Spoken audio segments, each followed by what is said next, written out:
ते घाबरलेत की त्यांचं वोट जिहादचं कार्ड विधानसभा निवडणुकीत फेल.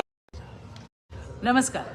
महाविकास आघाडीला त्यांची हार निश्चित आहे याची खात्री आहे आणि म्हणूनच त्यांना निवडणुकांची भीती वाटते.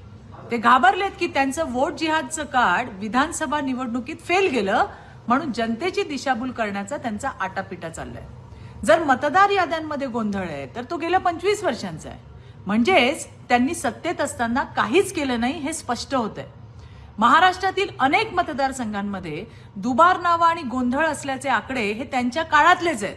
त्या यादीवर ही मंडळी वर्षानुवर्ष जिंकत आली. मग आजच हा गोंधळ का घालतायत?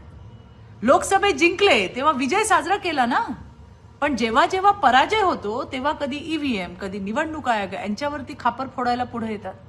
यांना परप्रांतीय हिंदू नकोत, यांना गुजराती, जैन आणि दलित बांधव डोळ्यात खुपतात, पण मुस्लिम वोट जिहादवर मूग गिळून गप्प काय? ते प्रांतवाद करत हिंदूंमध्ये फूट पाडणारे अल्पसंख्याक इतकं प्रिय का? आम्हाला देखील निवडणूक प्रक्रिया नितळ हवी आहे, पण माननीय न्यायालयाचा निर्णय आम्ही डावलणार नाही. आम्ही लढणार.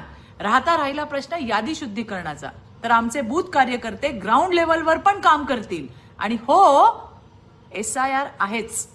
महाविकास आघाडीला मतदार यादीचं शुद्धीकरण दुरुस्तीकरण हवं असेल तर SIR ला पाठिंबा आहे हे जाहीर करा.